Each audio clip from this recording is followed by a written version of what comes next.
Okay, we'd like to call the meeting to order with the Pledge of Allegiance, please. Pledge allegiance to the flag of the United States of America and to the republic for which it stands, one nation, under God, indivisible, with liberty and justice for all.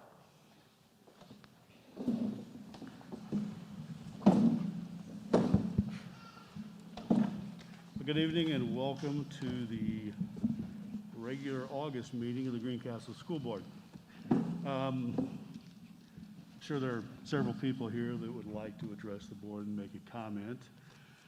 We have laid two stacks of papers here at the end of the aisle up on the stage, which are our board policies for public comment. If we're going to have several today, we will probably adhere to our rules pretty closely.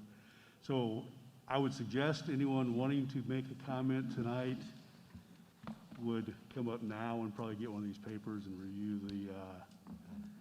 the policy. Like I said, we're going to adhere pretty closely to these policies tonight.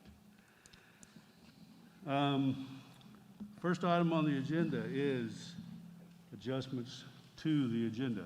Mr. Gibney. Yeah, so we have one adjustment tonight. It's to permission to advertise the 2022 budget as well as the CPF plan and bus replacement plans. To advertise 21-22 budget. 2022 budget. 21-22. It's just the 2022. Okay, budget. And this bus replacement? Yep, bus replacement plan and the CPF plan. Okay. Okay, can I get a motion to approve the adjustments to the agenda? So moved. Second. Okay. Have a motion and a second. Any discussion or questions? Excuse me. Hearing none, all in favor? Aye. All opposed? Motion passes. Next item on the agenda is actually a public hearing, just basically taking comments on the before we open the collective bargaining with the teachers union on the 2021, 21-22, excuse me, contract. We have to have a hearing that allows for public comments on that hearing. So at this time, we will open the hearing to anyone wanting to make a comment solely on the collective bargaining for 2021-22. Hi. Is this on? Yeah. There it is. I'm Kristen Hamilton, president of GCTA. I'd like to begin by addressing the elephant in the room, why I'm not wearing a mask. I'm not wearing a mask because I have a medical issue with the appropriate documentation on file. I would like to be very clear that I'm in no way maskless because I'm attempting to protest the mask mandate. Now, to the issue at hand. With respect to the pre-collective bargaining hearing, I would like to request the continued support of the community, the school board, and administration. GCTA and administration have a good working relationship where communication is a two-way street, and I'm very appreciative of that. I'm not going to stand here and ask for the moon, but I would like to remind everyone that Greencastle teachers are standing on the front lines, and as usual, we are doing what's best for students. COVID has certainly changed the world we live in, and education is not exempt from those changes. The district has a comprehensive plan with protocols in place to keep everyone safe. We are thankful that GCTA was an active participant in forming that plan last year. Educators come to school each day to mold the minds of our future generations. We understand and accept that doing so, however, does put us at a greater risk of getting illnesses or whatever else may be going around, such as colds, flu, and even COVID. We are thankful that last year there was an extension of the COVID relief days to account for absences when required to quarantine, or God forbid, one of us having COVID ourselves. With the pandemic still active and the Delta variant picking up speed, we would like to advocate for the reinstatement of COVID relief days for all staff. We understand this comes with a price tag and may have to result in some trade-offs, but we feel strongly that this reinstatement is necessary for the health and well-being of not only staff, but also students, families, and the community. In closing, I would be remiss if I didn't mention that our salaries have been frozen for some time. It is our hopes that many of the changes implemented over the last year will have positively impacted our bottom line, which would give us actual dollars to negotiate this year. Thank you. Thank you. Anyone else with a comment on the, or for the collective bargaining hearing? Yes, one more. Negotiations. He wants to know if you have comments on negotiations. Is that correct, sir? Yes. Okay, so I'm sorry, it's sometimes hard to hear Okay, through yeah. the mask. And they said they didn't know what the comments were about. I just want to say thank you. I'm starting my 20th year working here at Greencastle, and I know that this is an extra step that the state has put on us. I feel like our board has always come to us with negotiations and been fair, and we've been able to work things out. Apparently, some schools didn't play fair, and so the legislators came in and put a law, so there's one more thing on all of our plate that you guys have to do here tonight. So I want to say thank you as a teacher. As a mom, I want to say thank you for always, my kids graduated in 14 and in 10, for always hiring and retaining excellent teachers. Okay, my one son has a master's degree, he has an MBA, and he helps people with their finances right now. And that is needed in this time of COVID and people not knowing about the future. My other son went on from this great education he got in his town to get a PhD, and he's a pharmacist, and he has been working night and day since this started, giving out the COVID shots. He's in a wildfire area, and so when people had to evacuate their home, he would get, new medicine for them. And as a community member, I want to say thank you for hiring and retaining great teachers. I see it every day when I'm out in the community. I'm sure you guys do too. There's Seth at the barbershop. There's Emily, who I saw catering lunches the other day. There's Alexa, who just graduated last year, who's training my dog. There's Johnny at the fire department.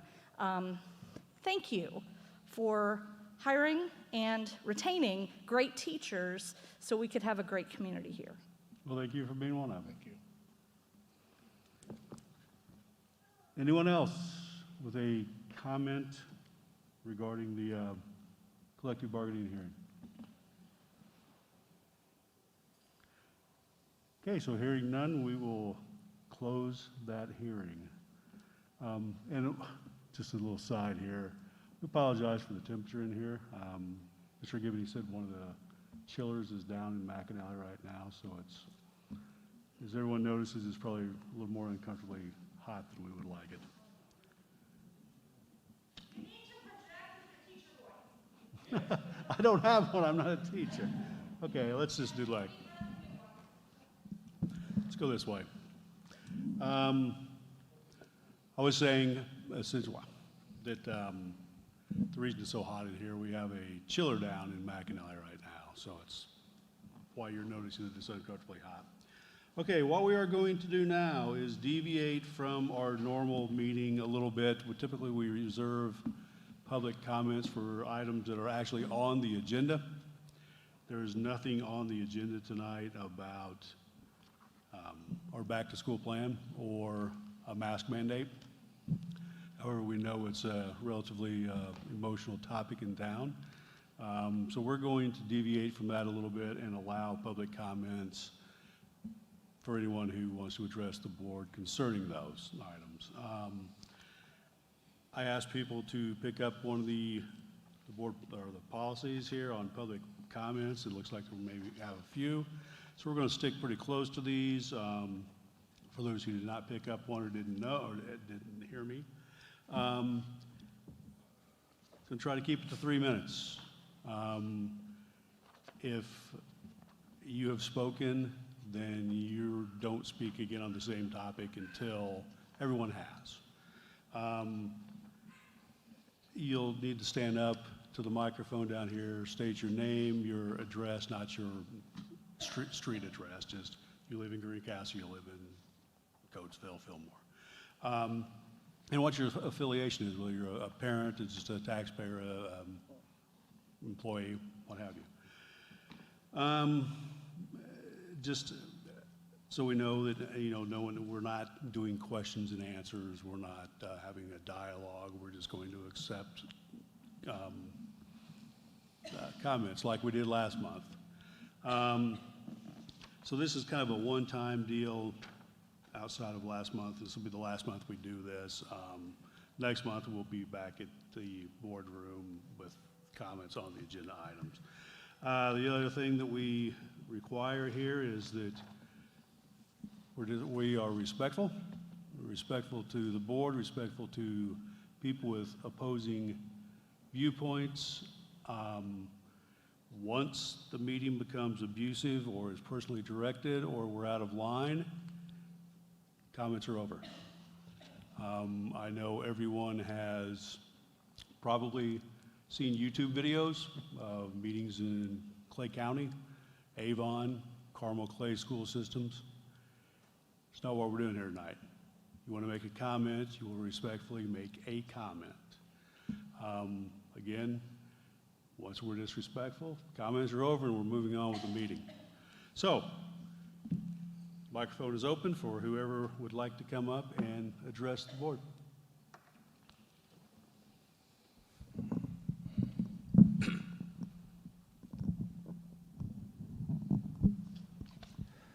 First, I would like to say thank you to everyone who came out tonight.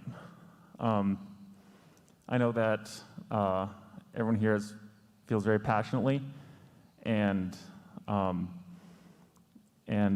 thankful that we have so many people that care about their children, whether you're on the mask side or against masks. Thank you for caring enough to come to this meeting tonight.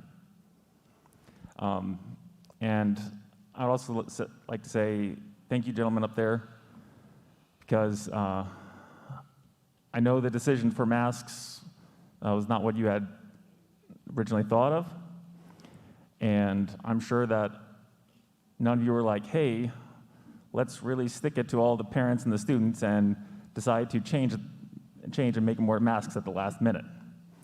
I'm sure you lost a lot of sleep over this, and it was a tough decision.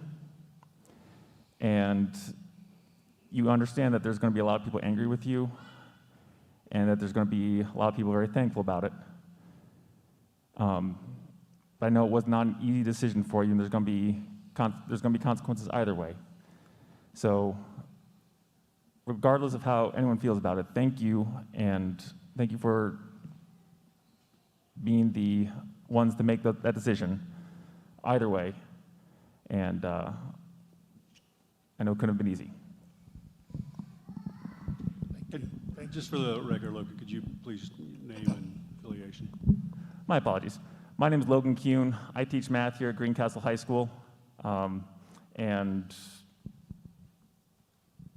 I live here in Greencastle. And yes, my daughter goes to Greencastle schools. Thank you, Logan.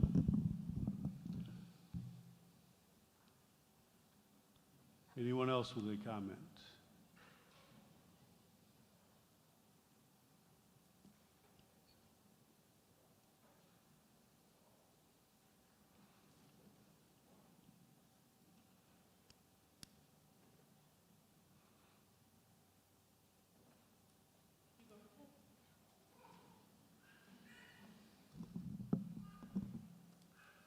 Some people on this, sorry, my name is Anthony Fenwick. My kids go to Greencastle.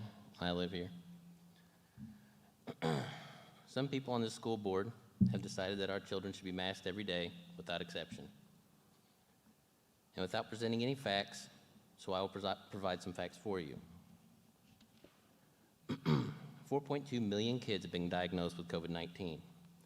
Out of that 4.2 million, 0.008% have died. That means 0.0004% of the child population has died of COVID-19. You may ask yourself, what does that mean? Well, it means children are far more likely to choke to death while eating hot dogs, or drown in the bathtub than to die of COVID. They're also far more likely to be killed on the way to school, either walking or riding in a vehicle. Our kids don't need masks to stay safe, and adults can get vaccinated. So what are you protecting? I think you're protecting yourself from political backlash from the people that you've deemed important. Give us a choice to mask our kids and stop making them live in a George Orwell novel. I believe the two greatest things that we have here in the United States is freedom and liberty. And I see you trying to chip away at those things. And that reminds me of Frederick Douglass. Frederick Douglass, one of the finest Americans ever lived. He said there are 3 boxes to freedom: the ballot box, the jury box, and the cartridge box. Thank you for your time. Thank you.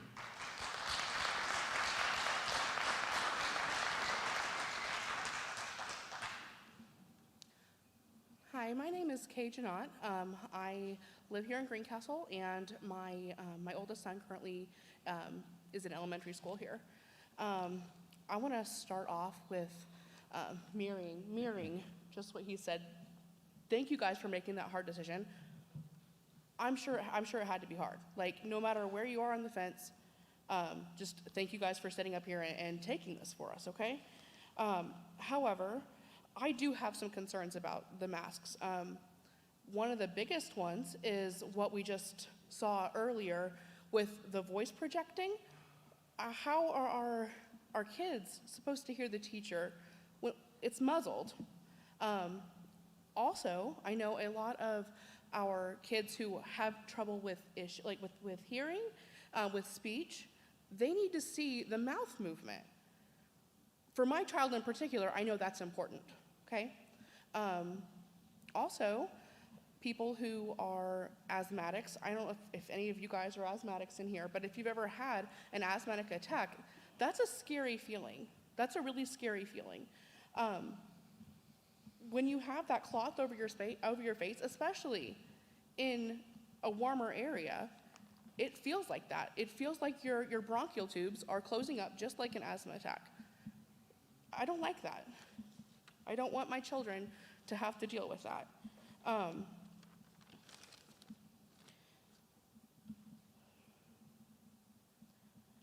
I do want to say that when you guys were elected, and I'm not trying to address you personally, so please don't think that. When you were elected, you said the school board really is to make sure that the beliefs, visions, and priorities of the community are communicated to the school administration to make sure that that school is really abiding by the community's wishes. I'm just asking you to abide by our wishes, okay? Thanks, guys. Thank you.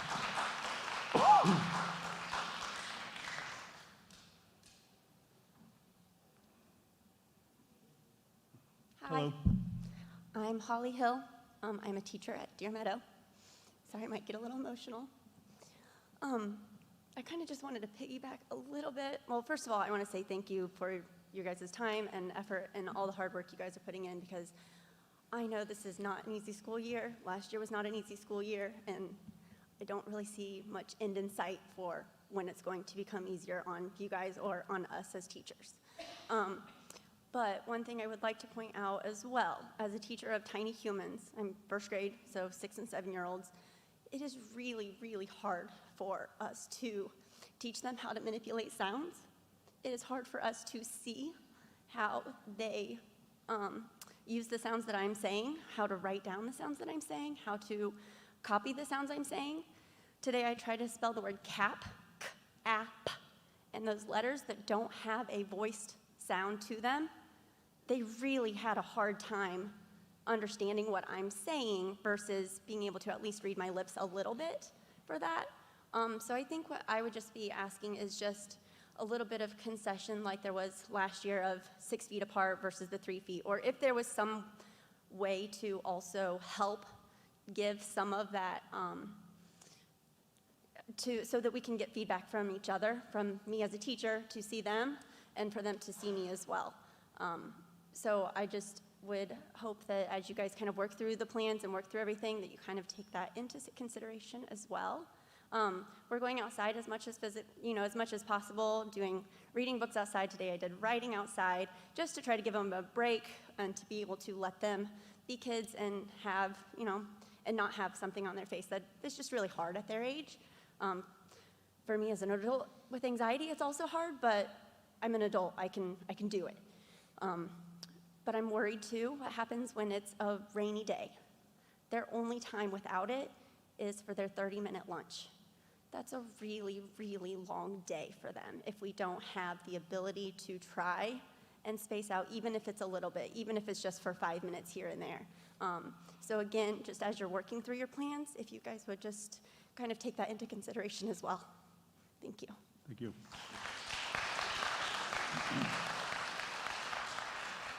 Hi, my name is Jess Featherston, and I'm a mom of 2 very frustrated students, one at Deer Meadow and one at TZ.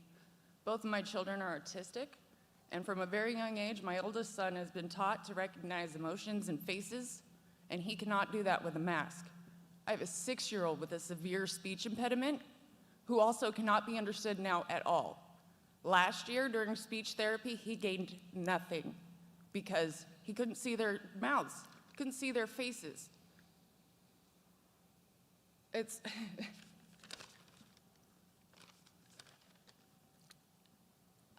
Connor misses social cues when faces are covered. His behavior is especially negative, and it's directly related to frustration from his mask and his inability to communicate. Charlie is now refusing to go to school. He will not. He wants to be homeschooled now because children make fun of him because of the way he speaks, and it's worse when he is wearing a mask. If those were your children, what would you do? That's all I have to say. Thank you.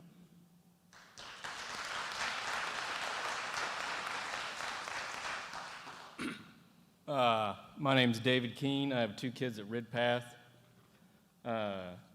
So one of my concerns is facial expressions, picking up on them. How easy is it for a teacher to look at a child from across from me to you and only seeing their eyes and know if they're frustrated, concerned, upset, angry? Can you do that? I don't think so.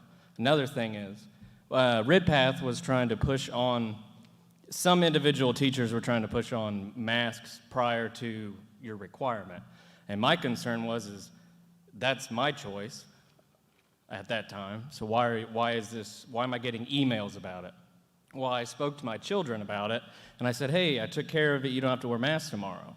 They feel it's a punishment. They thought that if they went to school without a mask, that they were gonna get in trouble. That, to me, that's concerning, because whether it's a requirement or not, they shouldn't be afraid to take it off.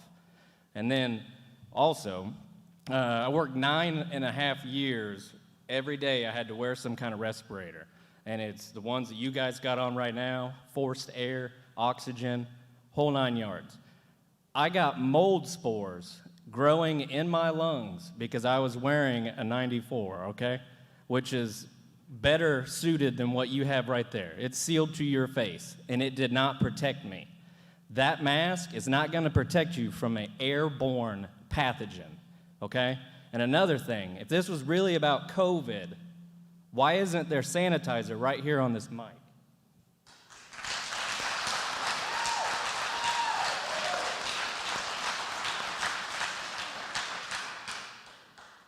Good evening, Paul Jadell, McDonald's owner-operator, got 2 kids in school, and I've got a wife who's a teacher. I appreciate everyone's time here, a lot of great comments. I don't like masks. I know no one else here does. I think anyone wearing a mask is like, this is dumb, we don't like doing it. The reality is we're at this place. Where I challenge the school board is, where's the threshold on when we get to take the masks off in the school? At what level do we change and maybe have to instill more protocol, like more daily cleanings?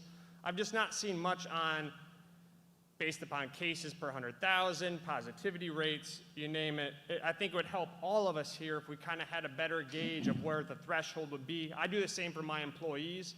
They were not happy, even though they're vaccinated, when they had to wear masks again. It's like, this is just I'm following the science and trying to do the right thing.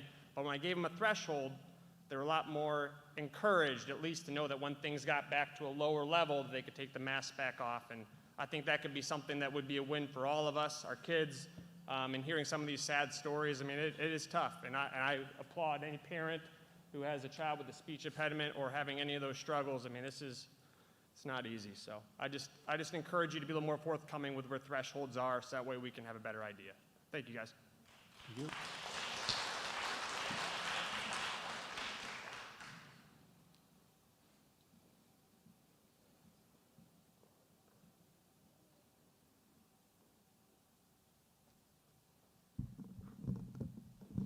Sorry, it's a little short. Hi, my name is Michaela Stonebreaker. I'm actually a senior at GHS. I play tennis, and I live in Greencastle, obviously, and I do cheer.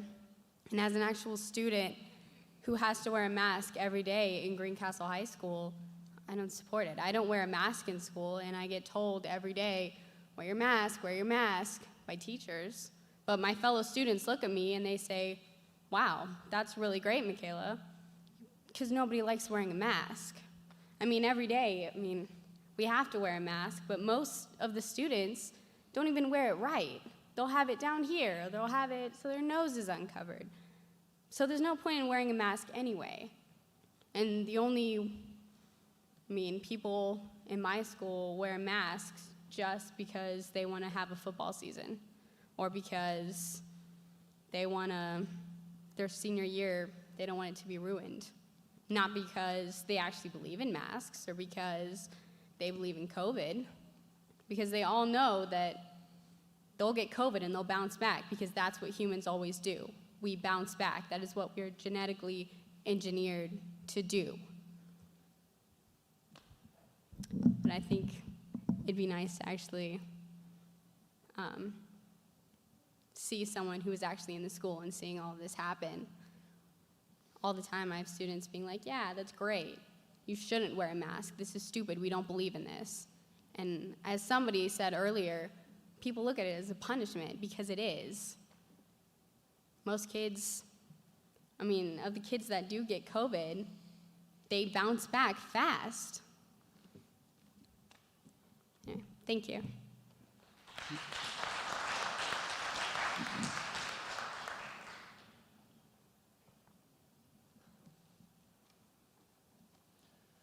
Hello, my name is Jody Gooch. I'm a dad of 4 in Greencastle schools. I live here in Greencastle. And first off, I'd like to thank the board for opening up for comments and to be able to exercise free speech. I respect all views, and that's why I'm here. I'm here to stand up for liberty. So that's some of the things I have to say. Okay, I want to get right to it. I know time is of the essence. We've been propagandized that we live in a democracy, and we don't. We live in a constitutional republic with written, inalienable rights. Democracy is 2 wolves and a sheep deciding what's for dinner. There's a living, breathing history lesson being played out right before us right now, and I'd like to challenge the history and civics teachers. Unbelievable lessons right now with the civil liberties that have just been crushed and ignored, stamped on, and we're moving on, and just the rules keep changing. Okay? A couple of lessons I'd like to challenge those teachers to investigate with their students, something called the Nuremberg Code, HIPAA laws, Stockholm Syndrome, just to name a few. And again, my words tonight are not to be derogatory to people that are pro-mask, pro-vaccine. That is not why I'm here. So, but I will say, I think the mandates need to go away. Mask mandates, the contact tracing, quarantining. I think I'm also speaking for the silent majority, as when I attend events, just a week ago Monday night, a varsity event right here, nice crowd, you'd be hard pressed to find someone wearing a mask, okay? So when I think people have the choice, they make that choice, and they usually get it right, especially when their kids are involved. And I've seen it at multiple events, okay? So good products typically don't have to have mandates or have marketing plans, okay? People will do it if it's working and they feel the need to. And I'm totally open. People that want their children masked, by all means, the policy you started with at the beginning of the school year, I thought was great. It's open. If you want to if you want to e-learn, the schools work with these kids. If they want to stay home, if they are afraid, if they believe that they're in a genuine harm's way, there's other options. But I don't want to be a part of the masking with my kids. I think the masking does not work against transmittable or transmitting viruses. In fact, the boxes that it comes on, half of them will tell you it does not provide protection, okay?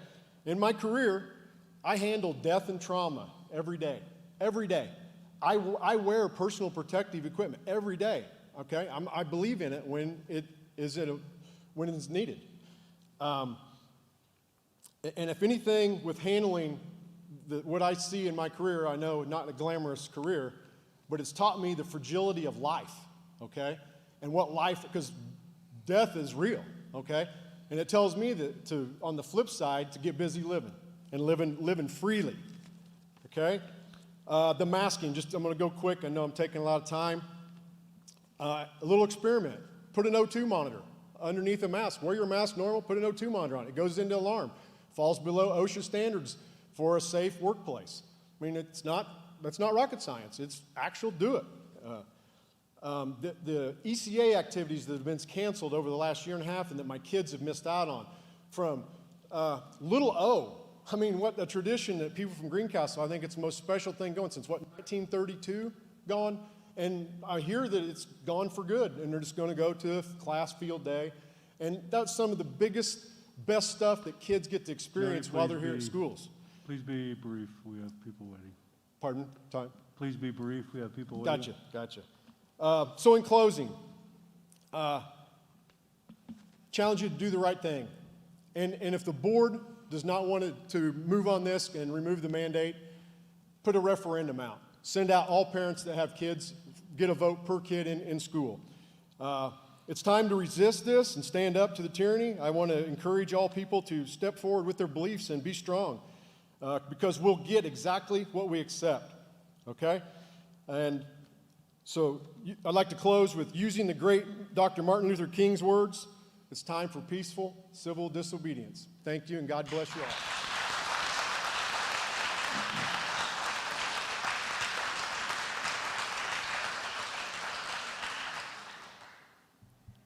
Good evening. My name is Elisa Isaacs Bailey, and I'm known as Mrs. Isaacs at the middle school. I am also a parent of 2 children who are in Greencastle schools and a parent of a child who has graduated and gone on to productive life. I want to agree with a couple of the things that I have heard. I want to agree and show my support for extracurricular activities. I could not agree with both Mr. Gooch and with Michaela that all of the extracurricular activities that we want to have do make the school experience valuable. They're ways that kids can plug in who don't necessarily feel a part of things during the regular school day. And I want to point out what a great argument that is for wearing masks. I have one class of 20 students that for the past 2 weeks, 11 of them have been absent due to COVID. I think it's important to go back to why the decision was made. We didn't start the school year in masks. People like me who are vaccinated were very excited to not have to have a piece of fabric in front of my face. And there are times when I pull it down to make sure that students can see my face or hear what it is that I'm saying. But the reality is that COVID began to spread like wildfire through our school. One day at Greencastle Middle School, we had over 80 students gone. And when I would open my book in Skyward, the code for COVID absences filled my page. I don't like wearing a mask, but I do it. And I do it because to me, being patriotic, to me, loving my country means loving the people who live in it. I'm vaccinated, There's a good chance I could go to school without wearing a mask and never get sick at all. I'm wearing it to keep your kids from getting sick from me. Because the studies have shown that even vaccinated people can possibly carry COVID and could spread it, in all likelihood, not to someone who's vaccinated, but to someone who isn't. So I am in favor of football games. I'm the director of the drama club at the middle school. I didn't get to have a real play last year. I'm looking forward to doing that this year. And if that means wearing a mask, being vaccinated, doing everything that I'm able to do to try and stop the spread, I will do it. To be honest, if there were enough studies, if the FDA approved, like they did the Pfizer vaccine today, that if I shaved my head, people wouldn't get COVID, I would gladly do it. Well, maybe not gladly. But I would do it because we care about your kids. It's not possible for us to care about your kids as much as you do because you're their parents, and I know that all too well myself as a parent. But through everything that's happened since this started in 2020, I think there are few of us who can question how devoted the educators in this community are to your children. To suggest that there's something insidious at play here is itself a kind of evil. And I want to see this be a community where we all love our kids enough that we will do whatever it takes to keep them safe, even if it means discomfort. Thank you. Thank you.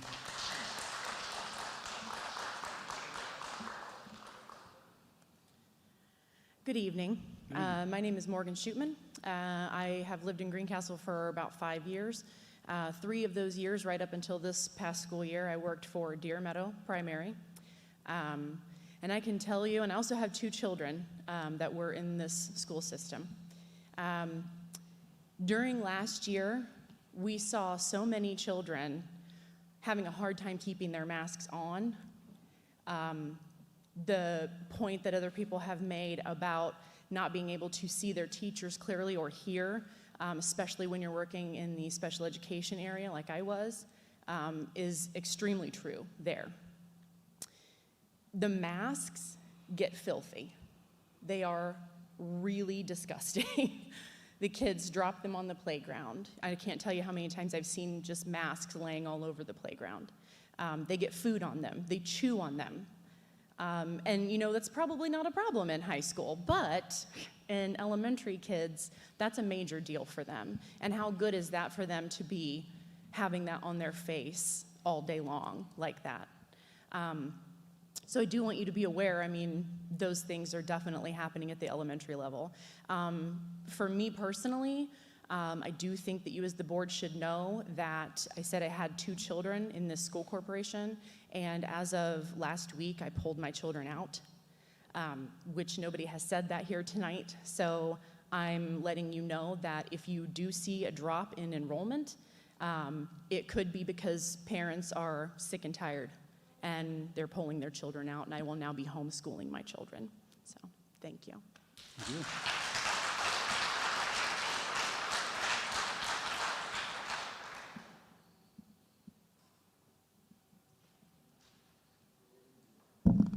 Thanks. My name's Matt Cummings. I speak loud. I got a mask on. We'll have fun. I'm a parent of 2 kids in TZ and now in middle school, and from Greencastle, Indiana, last 7 years. So I wanted to commend the board. This is a difficult decision. I've personally been through it with the school that I work at in Indy, shifting from a physical presence to an online presence. And so when we were sitting down making a decision, we looked at 3 things. 1, what's the data say about the issue? 2, how does this impact my customers? 3, what risk does it have on my staff? When we looked at the data around masks, we saw overwhelming scientific peer-reviewed research, not Google memes, that said masks reduce, don't prevent the spread of COVID. So I can continue to urge you to support a mask mandate in our school. And as you can see, it's difficult to talk with a microphone and a mask on. And as other people said, masks are hard, they get dirty. And that's part of the problem, is that we have to learn how to wear our masks better, have masks that fit, in order to continue to reduce the spread of COVID. So I want to commend you all for taking time to hear the issue on science. I excited to see I have friends on all sides of the aisles here. We'll see after this how long we're Facebook friends afterwards. But I do want to commend you all for taking time to listen to the public, hear from different folks, and also tread on this issue very carefully. And finally, it brings me great excitement when I hear people quote Frederick Douglass, Martin Luther King Jr., and George Orwell, all under the guise of liberty and individual freedom, but yet all three of those people were also radical leftists. So thank you for bringing them to the attention of this place. Thank you. Bye. Thank you.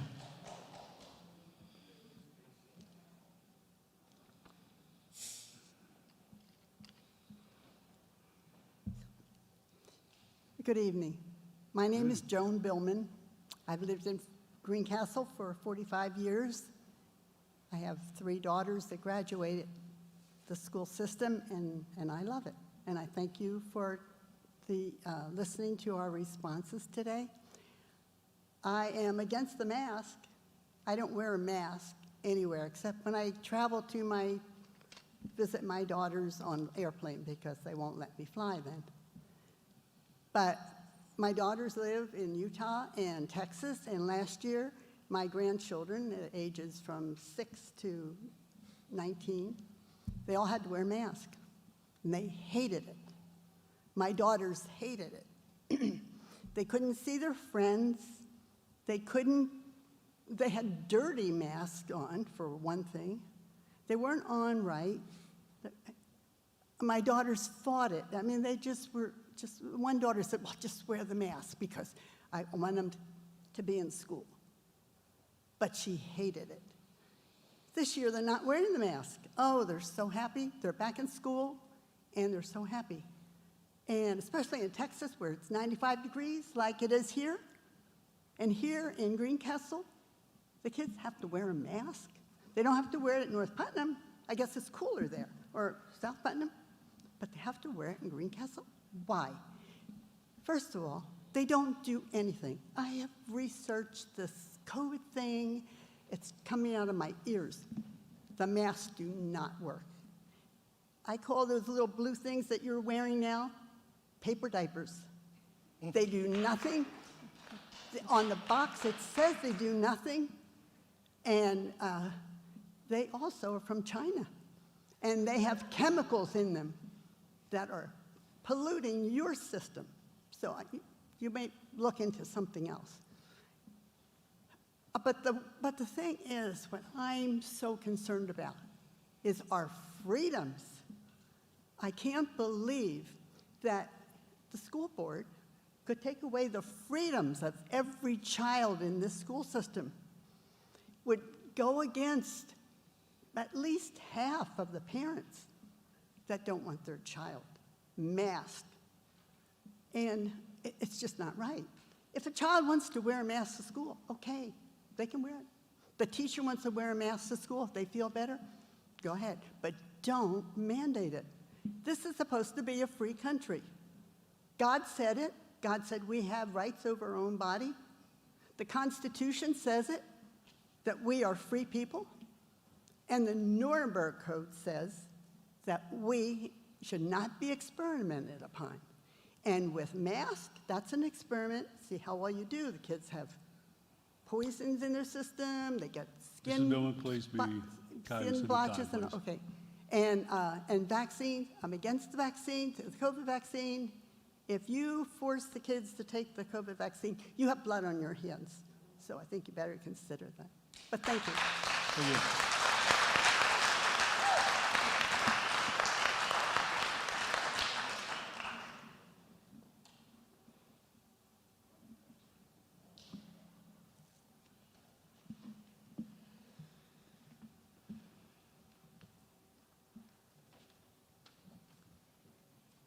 Hi. Thank you all again for all your comments. I think there have been a lot of great points. My name is Stephanie Gernon. I have a master's in medical genetics. I'm a former employee of Riley Children's Hospital for 7 years, and I worked in maternal fetal medicine for 7 years prior to that in Indianapolis. And I'm in regular contact with my colleagues. I currently work for a pharmaceutical company that has me in the field going from children's hospital to children's hospital every week and talking to them virtually. And what I can tell you is that this is harmful to kids. Right now, 1%, 1 out of 100, which when I work in genetics, I had patients that had conditions I considered common if it was 1 in 10,000. So 1 in 100 kids is being hospitalized with Delta variant of COVID. There have been hundreds of deaths over the summer. That is not a gamble I think we should mess with. If it is your child, it will matter to you, I promise. I have been in the room with many a parent whose child has died of something rare, and it hurts not less. It hurts a lot. And you don't want to have that kind of blood on your hands.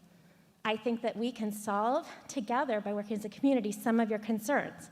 Children with delays and mental handicaps and autism are a group that I've worked with quite a bit. My company has a treatment for pediatric dementia, which, yes, is a thing. And we have masks for those kids that are clear. Or we at least will work with a care provider to provide a clear hood or something along that line.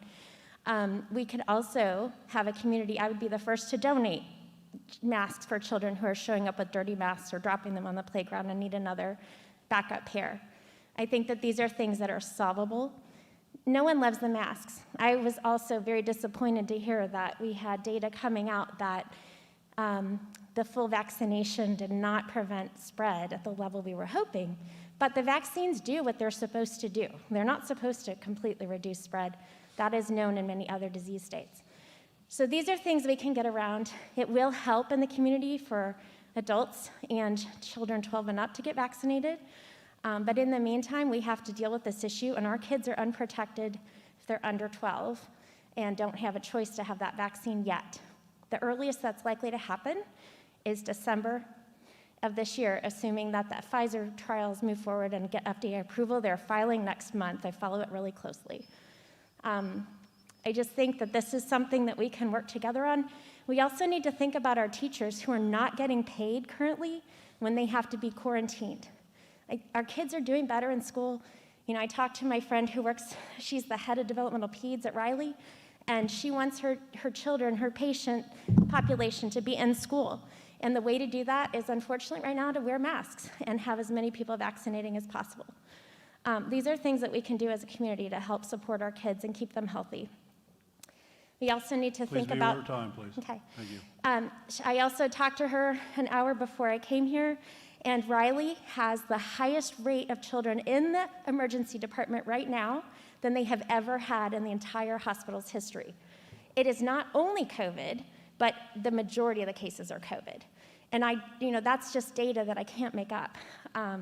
She said they're having emergency protocols, trying to make sure they have enough ICU beds and enough staff to take care of these kids, not only our kids who are getting sick with COVID, but also the kids who have cancer and have to have their heart repaired for a birth defect or in a car accident. So this is not just about COVID. We have to protect our hospitals for other things too.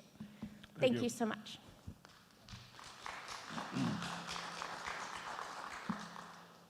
Hi, my name is Maggie Rogers. I have lived here basically my whole life. I have 2 kids in the school system now, and I homeschooled last year because of the mask mandate.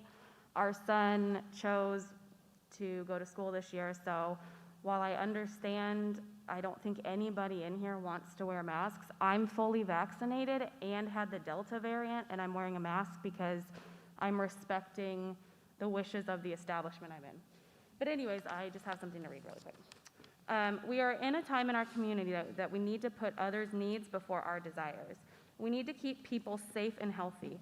It is incredibly frustrating to see people behave selfishly and make decisions based largely on what I see as ignorance, because I've seen no empirical evidence at all, and propaganda.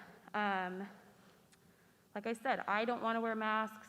I know the teachers don't want to wear masks. Surprisingly, my son has no problem because I think he sees us reacting healthily to this in front of him. My husband and I we have opposing views on this, so I feel like I've heard a lot of, both sides of things. The first is that people say masks don't work. I've read 14 studies that say that they do and have not found studies otherwise, so I'd love to see those. If anybody wants to see mine, you can ask. And I just can't really wrap my head around the idea that since we can't do something perfectly, we shouldn't try at all.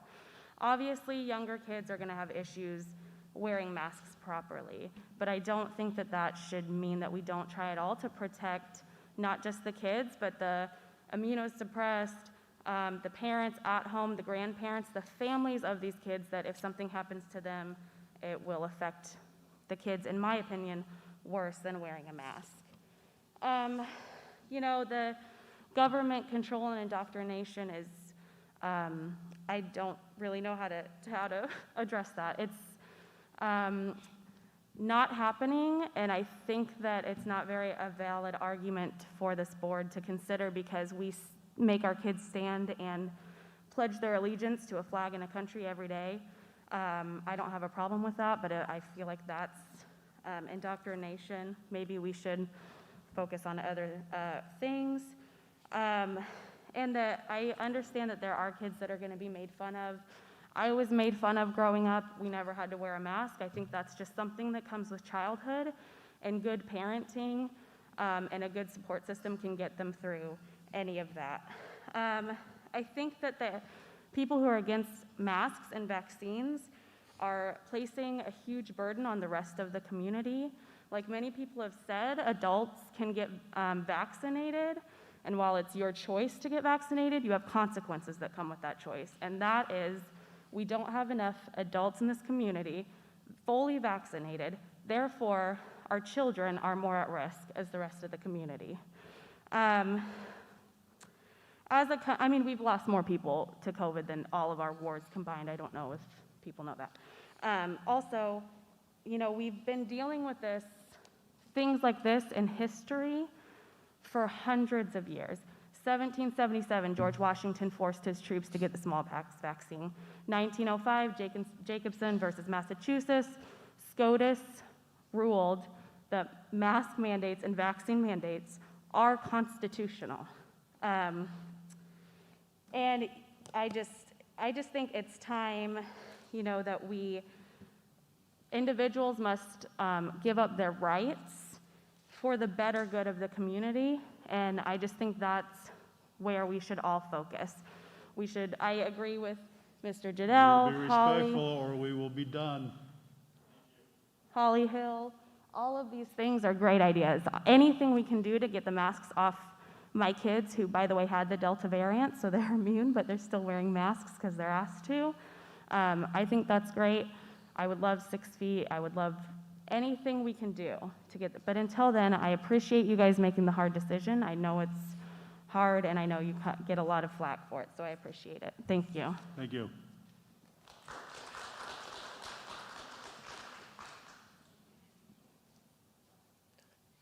My name's Evan Jones. Live here in Greencastle. Excuse me? Your name? Evan Jones. Okay. Live here in Greencastle all my life. Got a daughter in TZ. And I think it should be everybody's option. Nobody should be able to mandate anything. We all live in America. We're free. We're getting ready to fight communism with who we have in office. But these masks don't help anything. They're thin. They're not going to help an airborne pathogen. Your underwear are thicker than those masks. And when you fart through that and denim, you still smell it. You're going to get it.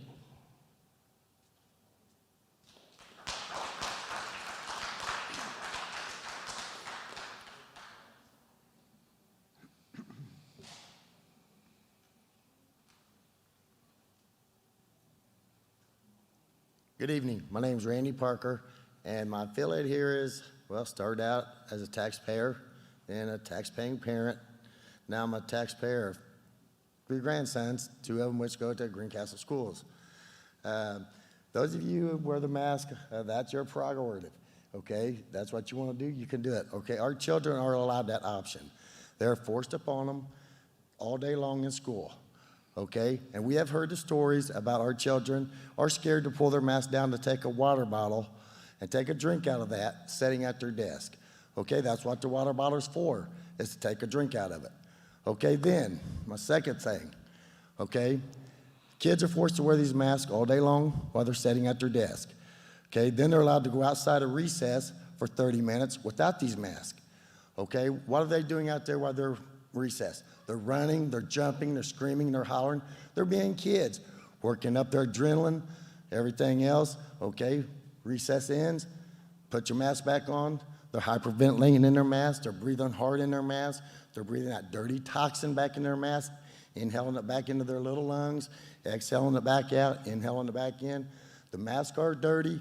They are right. They pick them up off the ground. They get food in them.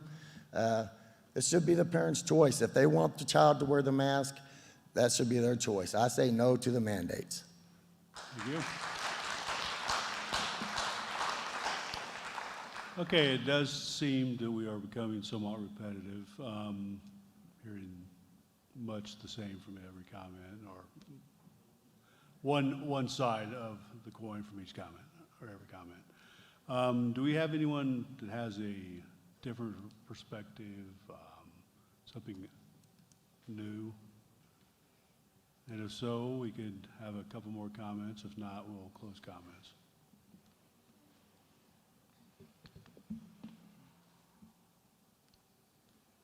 Thank you. I'm Greg Velasquez. I have 2 kids in the school district here. Lived in Greencastle about 8 years now. I don't believe we should be forcing the kids to have masks. I know you guys have a difficult job and you have to try to figure out what's best, but I think, like somebody mentioned earlier, it's a lot about covering your own butts from state, probably from insurance, lawsuits. I don't know. There's probably a lot of things you have to consider. But I do believe it should be a parent's choice, and if a kid wants to go in with a mask and the parents want their kid to do that, that's great, that's fine. That's their prerogative. It's a free country. That's what we should have. They should be allowed to. But where does this end? Where is this going to end? What's next? You're not going to get rid of this. You're not going to get rid of it. It's always going to be here for a span of time. What are you going to do next? How are you going to chase this thing? You can't. There's no way. And it's a kangaroo court when they send the kids home. My son was off for a week because a parent had her kid masked at lunch break. He sat by him. The kid tested positive at some point last week or the prior week. So now my kid has to sit out for 8 days or 14 days because he sat at the lunch table with this kid that had been wearing a mask when they weren't wearing masks or didn't have to. So the kid with the mask got the COVID. Now my kid's sitting out, and we talked to 2 different nurses from 2 different schools. Everybody's got a different idea. It's like going to the BMV. You ask 4 questions for 4 different people, you get 10 different answers. So you guys are just chasing your tails. The nurses are chasing their tails. There's no really good setup. And just, yeah, the one teacher talking about her list of students, blank, everybody out, 80 kids. Yeah, you're going to get that with this kind of rhetoric you've got going on with the nurses and everything. They don't know from one to the other what's going on and what to do. So yeah, you're going to have a bunch of kids out. The tracing, why isn't his whole lunchroom out? I don't know. Or his whole classroom that this kid was in. We don't know. It makes no sense. You're not going to end it. You're not going to flatten the curve. It's just going to run its course. It's going to happen. People want to talk about, we had to get smallpox vaccines back in the day. The death rate was hundreds times more than what COVID is. And if you follow facts, you would know this, that the recovery rate is better. Yes, there are people that have underlying issues, and that's where it really affects people like that, and I get it. They can wear a mask. I had a fortunate, today I was able to go to my doctor for my yearly checkup, and I had my son with me, and of course he wouldn't ask any questions. I didn't have my mask on. He didn't ask me if I'd been vaccinated, which I was surprised. But I said, so how do you feel? You know, the school just mandated this mask thing for our kids again, where they started where it didn't. And he's like, it makes no sense. These kids do not need to be masked. He said, I don't believe they need to be masked. My job, I'm fortunate to be able to talk with a lot of different people. I was down at IU Bloomington with a customer of mine. He's a microbiologist professor at IU. Last year, I talked with him when this mandate first came out with masks, and he laughed. He said, it just drives me crazy. He said, you'd have to spit in my mouth before I'd get it. So even these people who are educators, and of course, you're getting it all across the board. Some doctors are for it all, Please be and aware of others time, aren't. sir. But where does it end? And to mention like one of the other parents did, you are looking at a mass exodus of students if this keeps up. Parents are tired of it. There's no end to it. I believe everybody should be like you did in the beginning. Everybody should have their choice, their kids. If you want them to, do it. If not, don't. But you are looking at a mass exodus.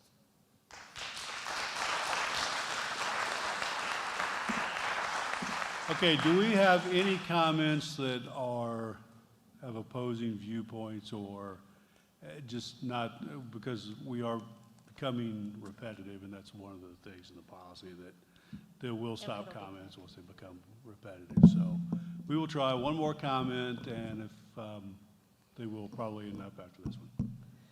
My name is Jessica Connect. I have a daughter at Deer Meadow, and something that wasn't really hit on was virtual. Why aren't we doing the virtual option? Last year we did. This year we're not. I don't want to send my kid in a mask. I want a virtual option. I don't understand why we're not asking the parents. Would there be enough teachers to teach an unmasked group, a masked group, or a virtual option? Have we looked into this? My child, if she rode the bus and got on the bus at 7 o'clock and got home at 4, she'd have a mask on for 9 hours. Do you guys want to wear a mask for 9 hours? I've seen all of you adjust your mask. It's frustrating. Thank you. Thank you.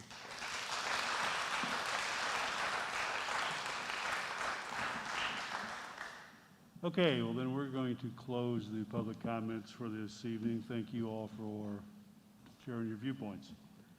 Next item on the agenda is recognitions. Mr. Gibney. Yeah, we don't have any recognitions this month. We'll start with our Students of the Month next month.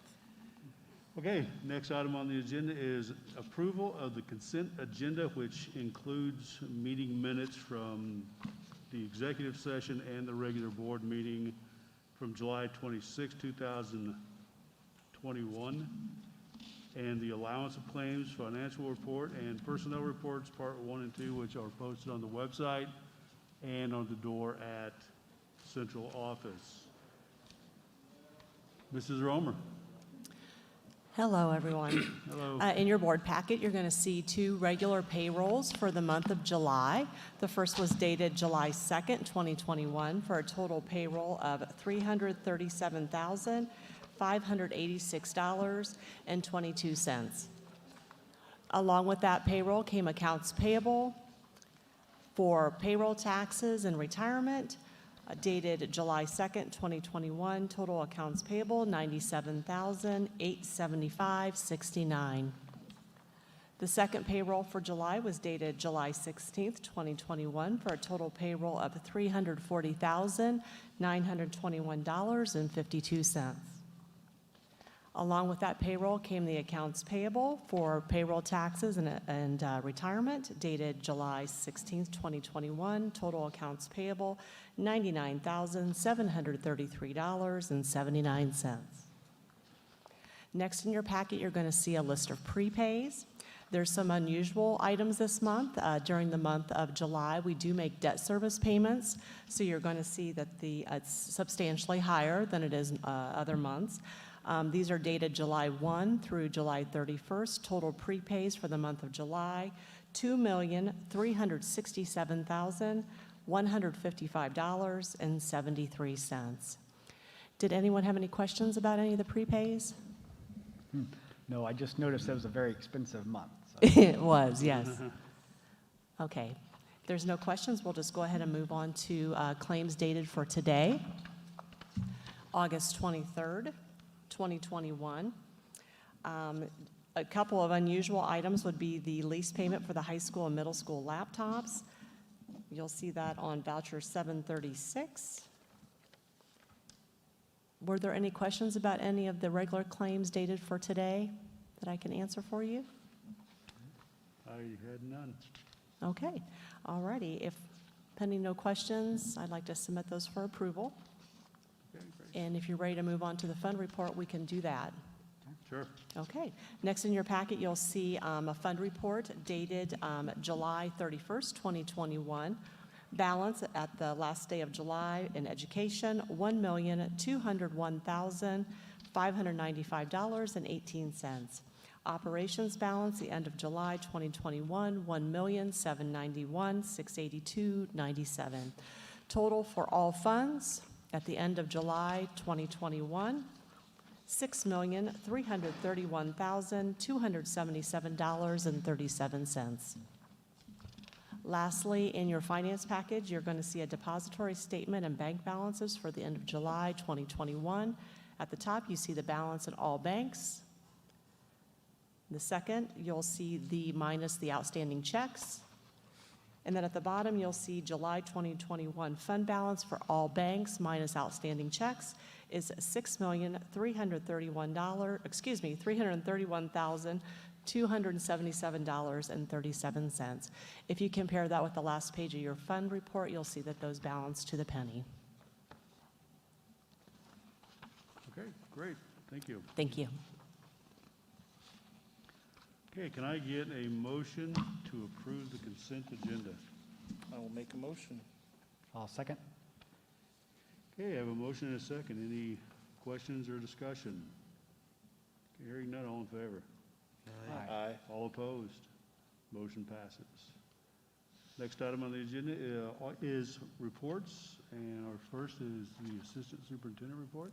Yeah, we don't have an assistant superintendent report this evening. Not here tonight. Next is Superintendent Report. Yeah, so thank you. First off, I always enjoy hearing from patrons and hearing from passionate parents. I think it's great to have everyone involved in their child's education. I think we all can see that there are many different viewpoints: to mask, to not to mask, to vaccinate, to not vaccinate. Our goal this year was to return to as much of a more traditional school day as possible with some of our protocols in place. Unfortunately, the number of student staff cases in our school district and the complications with contact tracing and the amount of students that it's displacing from our classrooms, we just weren't going to be able to continue to operate that way and have our students in person instruction, which obviously we believe is philosophically believe is best for students, and that's in the physical physical classroom in the presence of their teacher. It's obviously rather difficult. I understand that people are passionate, but really the revision was made with two goals in mind. And one is obviously for the safety of our students, our staff. And then the second one is keeping as many students in the classroom engaged in in-person instruction as possible. Because when we're having to quarantine 10 to 15 students from a 25-student classroom, that's not ideal, because we can't expect our educators to teach both in-person and virtual at the same time. It's obviously also important to protect our special events, protect performing arts and athletics. And by following the Indiana State Department of Health guidelines for contact tracing, it just wasn't going to be possible to continue down that road. And so the decision was made to mandate masks K through 12. And with that in mind, according to the CDC guidelines, in the indoor classroom, there's an exception there to where if all students and staff are masked and you're not within 3 feet, then you don't have to quarantine those close contacts. There's a close contact exception. So that close contact exception would allow us to keep more students in the classroom and not have to quarantine as many of our students as we had been. That could drastically reduce the amount of kids having to be quarantined. Hopefully that's the goal. We still can't control, what takes place outside of the classroom if there are close contacts or cases, spread within the community. But within the classroom, within the classroom setting, we can hopefully, help control some of that spread. Just like we said at the beginning of the year, and just said like we said all throughout the school year last year, the plan that we have today is not necessarily going to be the plan tomorrow. We are in a 100-year pandemic. There are additional things that we are going to look at. I've yet to see a real good metric to operate by, but certainly there are things that we are going to continue to look at. We are going to continue to look at the data within our own classrooms and within our own school system to see if we can make adjustments, to see if we can, provide some additional opportunities or potentially places where we're not requiring masks. I think that's what we all want, and I know that's personally what I want. And we're going to continue to monitor this and adjust accordingly. But we just can't turn our backs on not follow any of the guidance. Whether it's from the CDC or the State Department of Health. We're following State Department of Health guidelines for contact tracing. So I understand the frustrations. I'm frustrated too. But again, the goal is just to keep as many of our students in the classroom, in the physical classroom with their teachers as possible, to allow athletics to continue and allow those special activities to continue as well. And so we will continue to work through this, and we will continue to obviously take into consideration all of the feedback received and work to make adjustments, obviously moving into the future.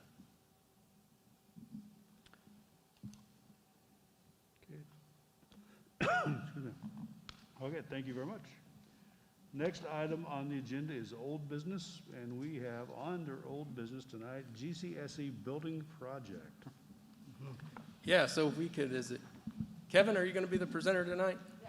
So we have Kevin and Mike Montgomery from KRM Architect Group, and they have been working with us since last September, and we're really excited because this fall, really October, November, we're going to go out to bid, and then we'll begin construction here December, January. So they're going to provide a high-level update of kind of where things stand.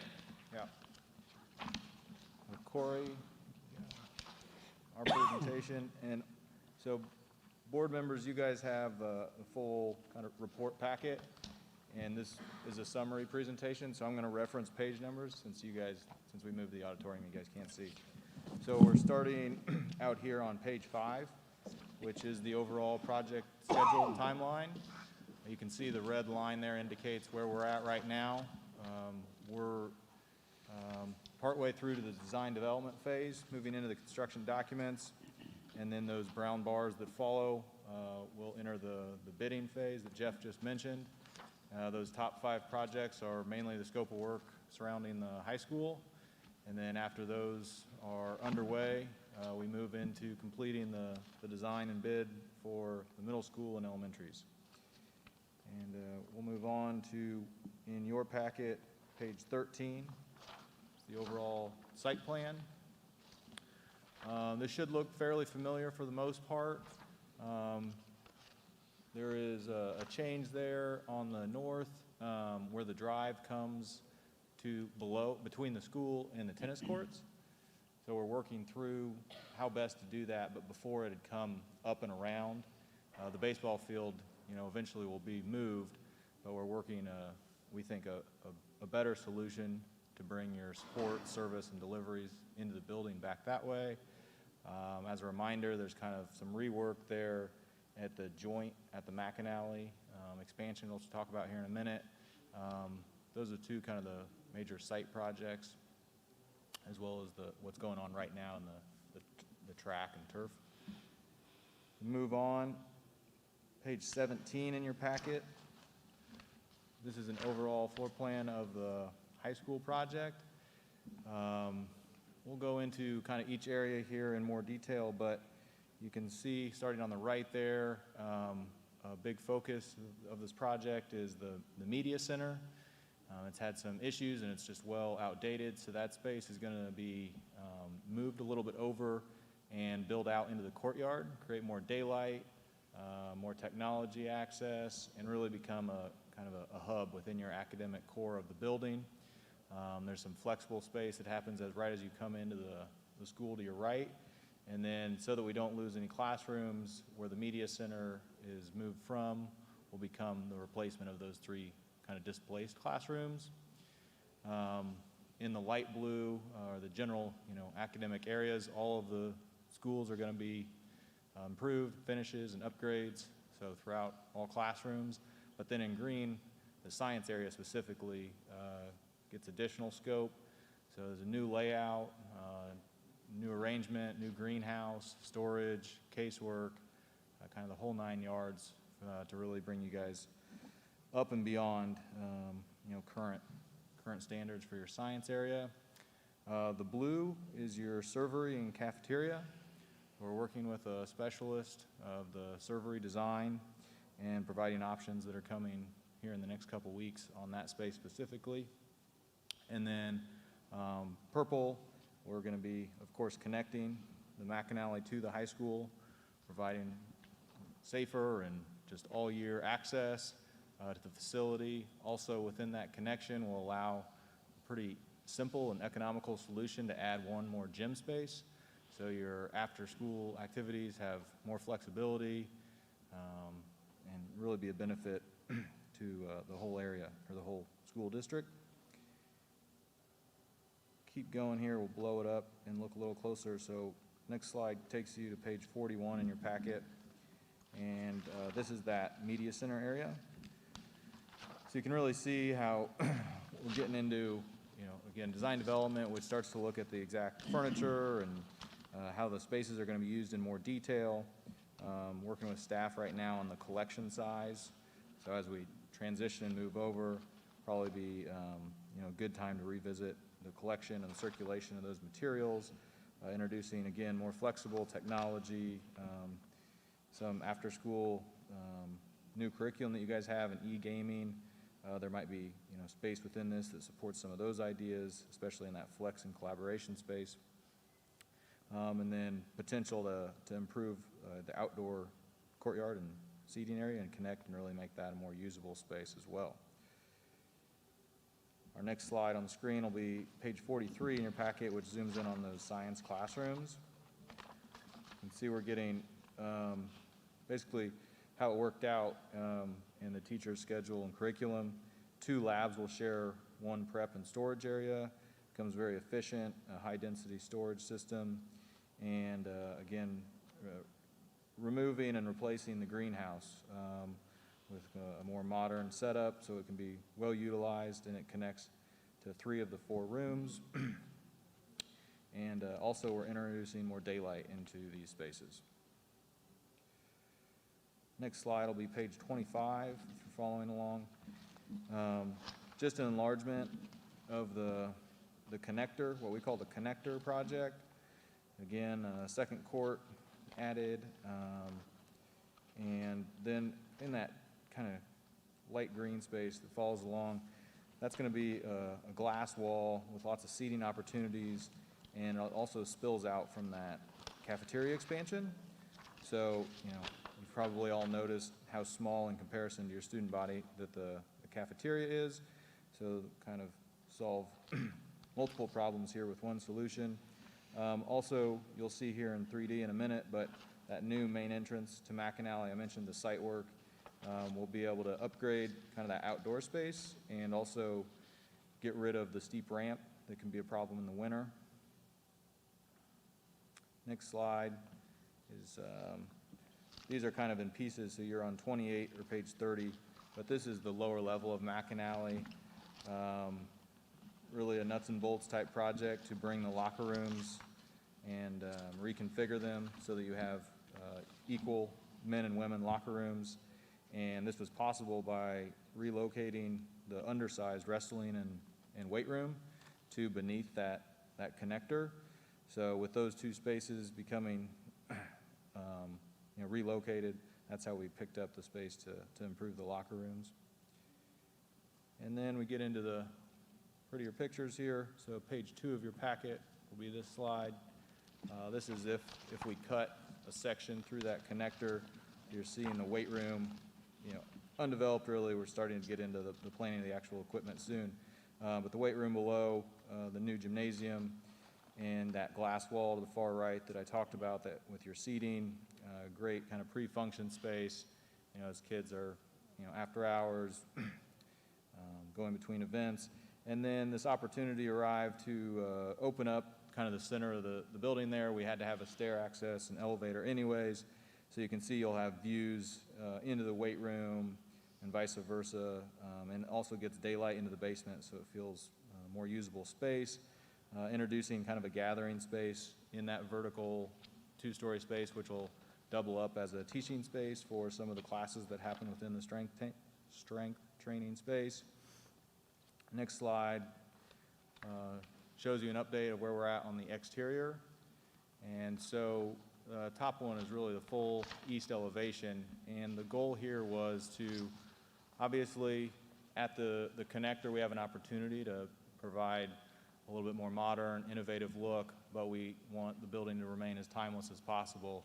So working our way from, the major new construction over to where we tie in, it really needs to be kind of a gradient.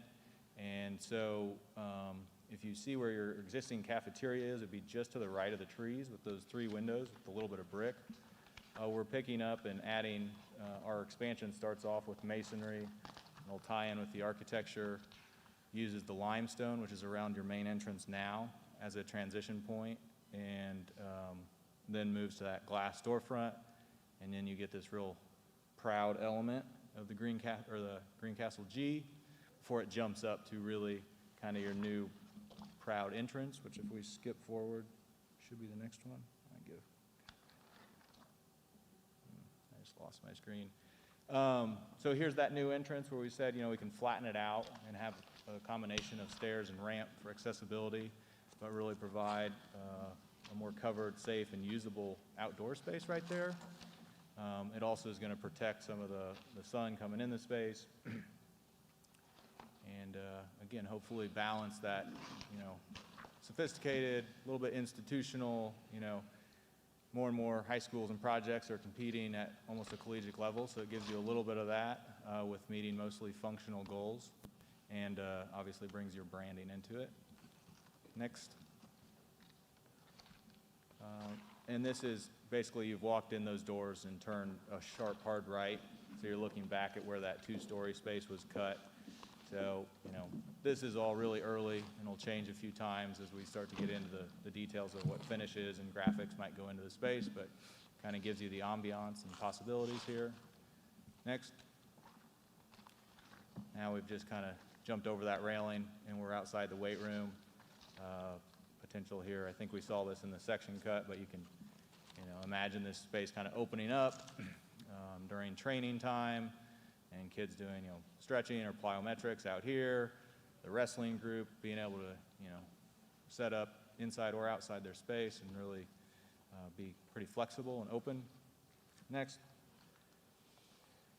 And then we just wanted to give an update on, the current project that's ongoing right now.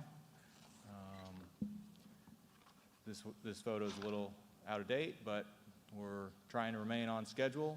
Contractor's doing a good job considering all the conditions, and we're excited about that. And then finally, I think last slide is just a reminder, we are working on the engineering now for the layout at the transportation lot, which will house your softball and baseball. The tennis being shown there is just a placeholder for a future option. That's not part of the scope of work right now. So this is in civil engineering's court right now. Questions or comments? That looks great. So it all can be built tomorrow? It's going to be next week. No, obviously this is something we're really excited about. There are a lot of people, faces here in this room that have helped contribute to these ideas and concepts, and just really excited about just the opportunities this can bring to our students, and just the way it can further support the type of teaching and learning in our classrooms today. So thank you, Kevin. Thank you, guys. Thank you. Okay, next item on the agenda is new business, and we have an approval request for a resolution ECA Athletics Event Link. Yeah, so per State Board of Accounts, we just have to have the board approve the ability to pay, to use online payment service for athletics. Okay, easy enough. I'll make a motion to approve. Second. Okay, we have a motion and a second. Any discussion? Hearing none, all in favor? Aye. All opposed? Motion passes. Next is an approval request for food services adult breakfast lunch price increase. Yep, so per USDA, these prices are set, so we're seeking approval to raise adult breakfast price to $2.50 and adult lunches to $4.60.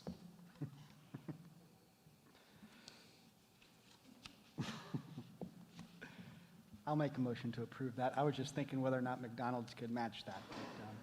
But, okay. Make a motion to approve it. I'll second that. Okay, we have a motion and a second. Any discussion? Hearing none, all in favor? Aye. All opposed? Motion passes. Next item on the agenda is an approval request for food services noon aid pay increase. Yep, so just seeking an increase from $8 to $10 an hour for all of our noon aides, and that's paid for out of our food services account. I'll make the motion. Yep, I'll second that. Okay, we have a motion and a second. Any discussion or questions? Hearing none, all in favor? Aye. All opposed? Motion passes. Next item on the agenda is an approval request for a teacher appreciation grant. Actually, the GCSE Certified Staff Evaluation Plan would come first, and we're just seeking to make some adjustments to our plan for this school year as a result of the pandemic.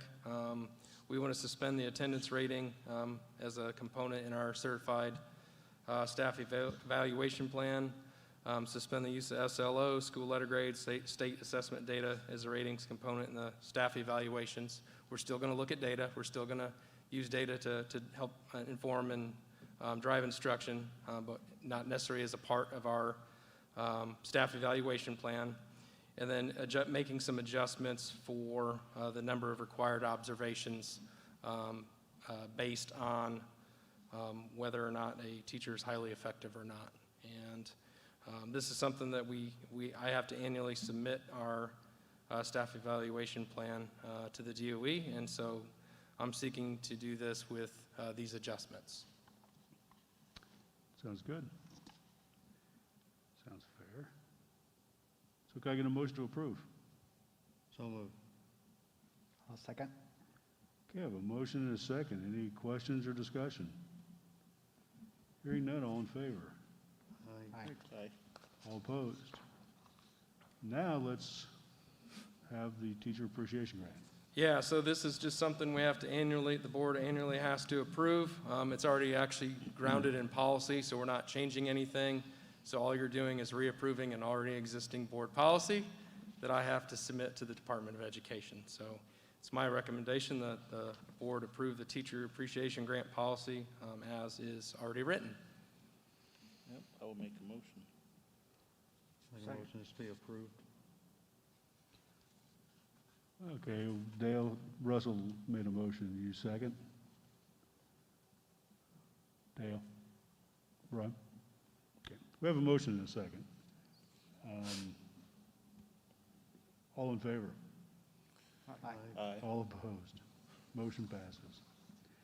Okay, next item on the agenda is the 2021-2022 Safe School Plan.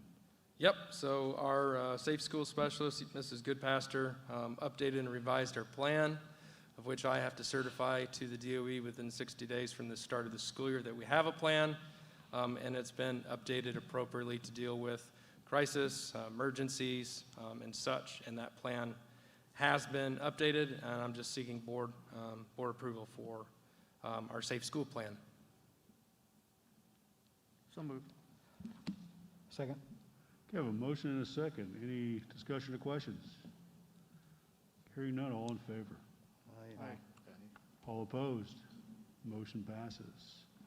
Next item on the agenda is an approval request from the Transportation Services or Center for closed bid sales of one 2003 Bluebird All-American 84 passenger bus and one 2006 Ford Thomas Minotaur 24 passenger bus.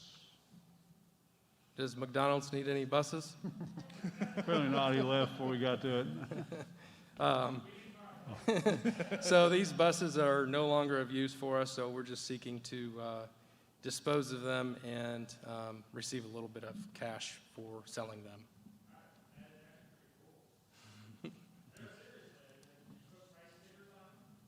It's yeah. It is painful how much we have to pay for them versus what they're worth after about 10 years. Yeah. Okay, can I get a motion to approve? So moved. I'll second. You have a motion and a second. All in favor? Aye. All opposed? Motion passes. Next item on the agenda is an approval request to add an additional bus route.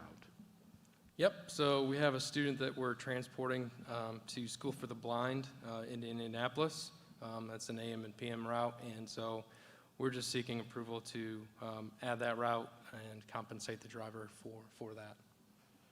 Yeah, I'll make a motion for that. Second. Okay, we have a motion and a second. All in favor? Aye. All opposed? Motion passes. Next is an approval request for some donations. One from the Indiana Association of School Principals to Greencastle High School in the amount of $600. One, a scholarship from Scholarship America to Greencastle High School in the amount of $1,000. One from Edwards Royal Comfort Heating, Air, and Plumbing to Greencastle High School Athletics in the amount of $1,500. One from Greencastle Pediatric Dentistry to Greencastle High School Athletics in the amount of $1,500. And one from the Putnam County Community Foundation Sigworth Fund to Greencastle High School Athletics in the amount of $2,000. I'll make a motion, we accept the money. Happily second. Okay, have a best part of the evening. A lot of seconds. Okay, we have a motion and a second. All in favor? Aye. All opposed? And thank you. Yes, thank you to Thank all. you, everyone. And the last item under new business is permission to advertise the 2022 budget, bus replacement fund, and the CPS fund. Yep, the bus replacement plan and the CPF plan. So Corey, if you pull that up, and I know that everyone's really thrilled for the most exciting part of the night. We saved the best for last. I'll just kind of run through this briefly, and if anybody has questions, be happy to answer them.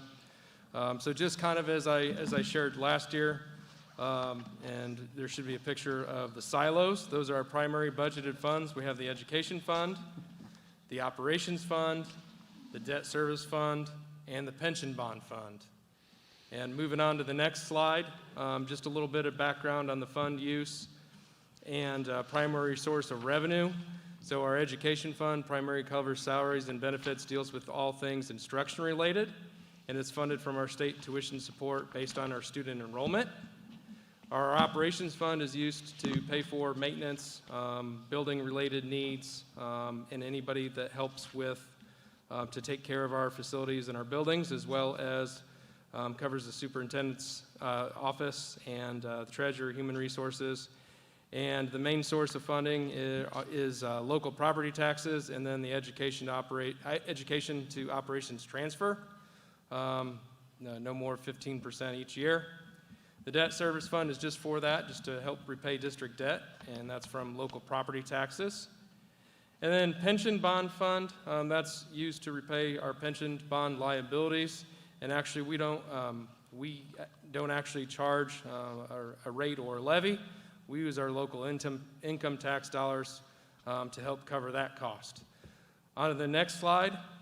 So when we are working to build a budget, we're building it for 18 months of expenditures and 18 months of revenue on a lot of different variables. And so On these next two slides, you can see what 20 of the different variables are, and there are varying count days throughout the year, so we have to essentially make our best guess in order to determine what our revenue may be, so that we don't develop a budget that is too costly for what we're taking in, because we don't want to end the year in the red, we'd like to end the year in the black. Moving on to the next slide, you can see FY 2022 state tuition support totals. So this is what we're projecting for the fiscal year beginning in July and carrying through June. You can see the basic grant, so that's based on our ADM, academic honors, special education grant based on the differing classifications of students and disabilities, and then CTE grant based on the different participation counts in our CTE program. So we're projected to take in roughly $12.7 million in FY22, which is an increase because we know that the legislature also provided for an increase in some of those different areas. Moving on to the next slide, just showing a little bit of a funding comparison between fiscal year 21 versus fiscal year 22. You can see the differences that we're expecting to take in more dollars in our basic grant, even with fewer students, and that's because they increased the amount per student. And then you can see under special education grant, I think they increased it roughly 10%, so you can see that we're expected to take in some additional dollars there. So FY21 versus FY22, just a little over $400,000 difference. So again, when we're looking at building the budget, long-range planning is more critical than ever. You have to understand how the education and operations funds interact with the transfers.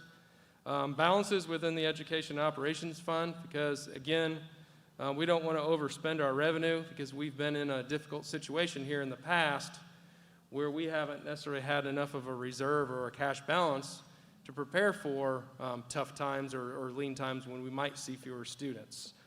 So looking at whether enrollment's increasing or declining, and then making staffing adjustments along with that. You know, it's kind of like the multi-credit card syndrome, you know, flexibility in one area can kind of create danger in another, and so you just want to be mindful of that and making sure that you're building a spending plan that you can afford. Moving on to the next page. So obviously this is very different to me, and this is the second year doing this, but our county council actually has a large role in approving our 2022 budget.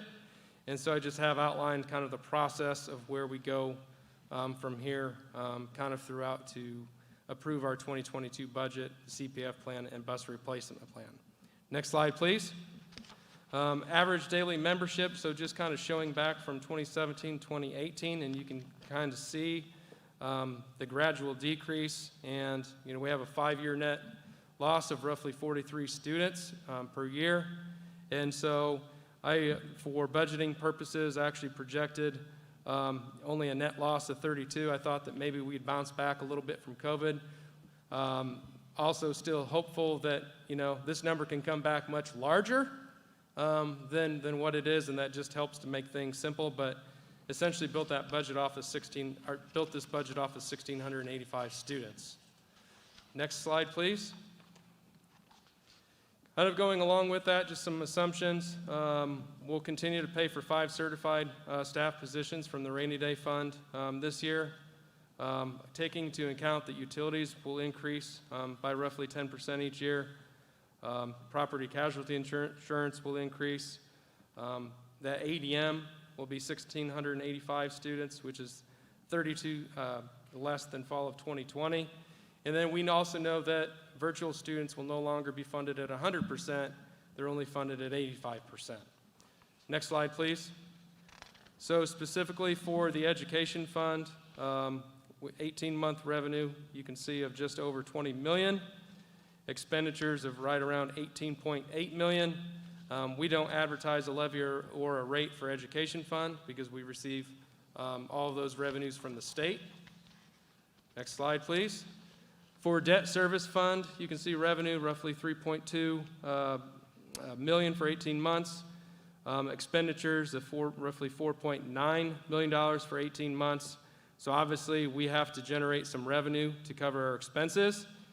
And so we're seeking approval to advertise a levy of $3,811,609, or 0.9650 for our rate. Now, it's important to understand that rate, once it's approved, will actually be less than that, because we also built our budget based on an assessed valuation. I think it was of $393 million. To be conservative, that's what the DLGS asks us to do. However, we know that our assessed valuation has actually grown roughly $30 million, and is, I think, right around $490 million. So that rate will actually come back less. And, again, with the building project, one of the things that we told our taxpayers is we can take on all this new debt without an increase to debt service rate, and that's something that we are going to stand by and honor. So the advertised rate isn't necessarily the final rate. The pension debt fund, revenue of $448,503. Expenditures, $369,272. We don't advertise a levy or a rate because we use our local income tax dollars to cover pension debt. And we will get to a point to where we will have satisfied that debt obligation. We'll be able to allocate those dollars elsewhere. Operations fund, roughly $6.9 million in revenue. Expenditures, roughly $10.1 million in revenue for the 18 months. Seeking approval to advertise a levy of $3.8 million, or a rate of 0.9620. And again, that was built on a reduced assessed valuation to protect our levy and our rate. And so based on the actual assessed valuation, that rate will come down. And we have a max levy. So the DLGF will actually cap what we're allowed to take in according to the growth quotient. The rainy day fund, revenue of just over $2.2 million. Expenditures of just over $1.1 million. We don't collect a levy or a rate for a rainy day fund. Those are unused expenditure obligations that we're able to transfer into the rainy day to have as a reserve. Moving on to the next slide, please. So again, it's used to build the budget 18 months in advance. The final budget is determined by the rates approved by the DLGF. Actual funding generated by ADM through those various different grants. Excise, financial institution, commercial vehicle excise, and local property taxes for all of the other funds. Federal sources, additional state money transfers, and then obviously the operating balance in each fund, so the cash. Moving on, please. So rate and levy history. So just again, you can kind of see for comparison's sake, in 2021, we built our budget on an estimated AV of $383 million. You can see that once it was certified, it was $465 million. In 2021, we advertised a rate of $1.8582, and in 2022, we're advertising a rate of $1.9270. So obviously, when these things hold true and come back, we obviously expect a final rate, more in line with what we experienced in 2021. And so at this time, next slide, I'm just seeking permission to advertise the 2022 budget, the CPF plan, and the bus replacement plan. Unless anybody has any questions.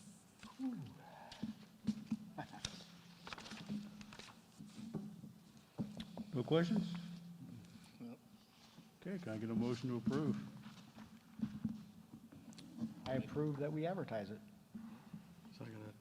I will second that. Okay. We have a motion and a second. Any discussion or questions? Hearing none, all in favor? Aye. All opposed? Motion passes. Next item on the agenda is other business. Does anyone have any other business this evening? Jeff, I'm sure you're tired of answering this question, but are we still on schedule for the football game? Yes. The Moats Group has actually mobilized additional members, and they covered roughly a third of the field in pad today. So they're here. They've mobilized additional workers to do that. So the padding will go down. The goalpost bases are up. And then I believe on Monday or at the end of this week, they'll mobilize the asphalt crew to remove the existing track and to start putting down the new asphalt. So they're holding true to the September 1 deadline. Good. Okay, great. Anybody else? Yeah, I wanted to say real quick, I think it was, I was a little unsure about, all the comments we'd hear tonight and everything, but I think it's a great thing that people showed up and made comments. I do want to say, thanks to just Jeff and just all the administrators and teachers and just everybody that works in this corporation, because I know it's been pretty difficult, certainly last year and then this year, and just the uncertainty of it all, and I know it's frustrating for everybody, and none of it's been easy for us as a board. I don't think it's certainly not myself. I can't speak for anybody else, but I know it's just been a tough one. So one, I appreciate the work that you're doing and that everybody in the corporation's doing, but I do appreciate people showing up to speak out. But I wanted to say that, and maybe at this point I'm maybe preaching to the choir or whatever, but in these school board meetings, we talk about a lot of things, and wonderful building project and all the things that's going on, and budgets and whatever. And so it's cool to show up about mask and to voice your opinion on that. But most times there's not anybody at these meetings that really show up. And so I just want to kind of put it out there in the universe that there's a lot of things that happen that affect our kids, that affect our community, our teachers, everybody. And so there's an opportunity to really be involved in a different way over things other than these cloth things that we put on our face or don't put on our face. And so for anybody that's still here and made comments, thank you. But show up, and anybody that's listening or whatever or watching or gonna check it out later, I mean, this is a community meeting, right? And this is our schools, and we say that we care and we're fighting for everybody, but I think there's a lot more things beyond these masks that we could be showing up for. So I just want to put it out there to show up to the meetings, check out the agenda and see what's going on. Yes, I would agree. There's clearly a lot of good things going on to be a part of. Anyone else? Okay, can I get a motion to adjourn? I'll make a motion. I'll second. Okay, I have a motion and a second. All in favor? Aye. All opposed? Motion passes. Awesome. Thank you all for coming and staying, and be careful going home.